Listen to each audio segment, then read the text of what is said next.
میری پیاری سی دوست پلس بہنا، ہوش کی دنیا میں آؤ، کیونکہ وین رکے کافی وقت ہو گیا ہے۔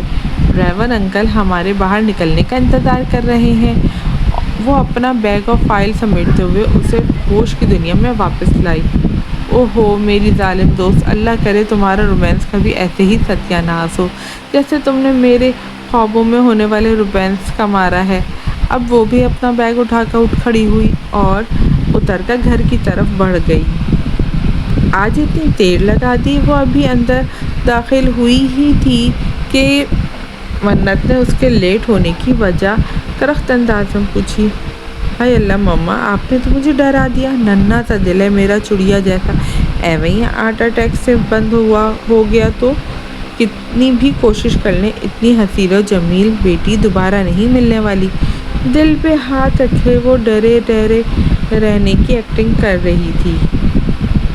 شرم کرو کچھ زخرف، ڈراتی تو تم مجھے ہو لیٹ ہو کر، نہ جانے کون کون سے وہم آنے شروع ہو جاتے ہیں تم ایک منٹ بھی لیٹ ہو تو۔ اور کتنی بار کہا یہ فضول کی اوور ایکٹنگ میرے سامنے تو مت ہی کیا کرو۔ وہ اس کی کمر پہ دھپ رسید کرتی ہوئی کرختگی سے بولی۔ ہائے او ربا، ایسی ظالم ماں اللہ دشمن کو بھی نہ دے، اپنی نازک پھولوں جیسی بچی پہ ظلم۔ ایک تو صبح سے بھوک کے مارے پیٹ میں چوہوں نے ادھم مچا رکھا ہے، اوپر سے خالی پیٹ ماں ظلم و ستم کے پہاڑ توڑ رہی ہے۔ دہائیاں دیتی وہ بیگ وہیں پھینک کر صوفے پہ گرنے کے انداز میں بیٹھی۔ آ جائیں تمہارے بابا جنہوں نے اپنی اکلوتی بیٹی کہہ کر تمہیں سر چڑھا رکھا ہے۔ مما میری دوستیں بتاتی ہیں جب وہ لوگ کالج سے گھر جاتی ہیں تو ان کی مائیں اتنے پیار سے ٹھنڈے شربت کا گلاس پیش کرتی ہیں، ادھر میں ہوں آتے ہی بس بے عزتی۔ لو بھلا یہ بھی کوئی زندگی ہوئی؟ زخرف، اگر اس لیپ ٹاپ کو ہاتھ بھی لگایا نا تو اسے توڑ دوں گی۔ جب دیکھو اس منحوس لیپ ٹاپ کے آگے بیٹھی رہتی ہو۔ انہوں نے اسے گھرکا۔ او نو مما، ایسا کچھ مت کرنا، میرے بابا نے دلایا تھا مجھے، اور دوسری اور سب سے اہم بات، آپ کی بیٹی سافٹ ویئر انجینئر ہے اور آپ اس کی اس طرح سے عزت افزائی کر رہی ہیں۔ یہ تو وہی بات ہوئی گھر کی مرغی دال برابر۔ آپ کی بیٹی نے اتنے سافٹ ویئر ایپ بنا ڈالے اور آپ کو علم ہی نہیں۔ ہائے ربا، کوئی قدر ہی نہیں اتنی جینیس بیٹی کی۔ ایک بار شادی کر کے چلی گئی نا، دوبارہ اپنا منہ نہیں دکھاؤں گی۔ بس کر یہ ڈرامے بازیاں، یہ ساری خوبیاں اور چوچلے جا کر اپنے شوہر کو دکھانا مجھ سے تو برداشت نہیں ہوتی۔ ہائے سچی مما، کب آئے گا وہ دن؟ زخرف پرجوش انداز میں ان کے شانے پہ چہرہ ٹکا کر بولی۔ زخرف نے پلٹ کر اسے سخت گھوری سے نوازا۔ جاؤ جلدی چینج کر کے آؤ، تب تک کھانا لگاتی ہوں، انہوں نے اسے ڈپٹ کر کہا۔ وہ بادل نخواستہ اٹھ کر اپنے روم کی طرف بڑھ گئی۔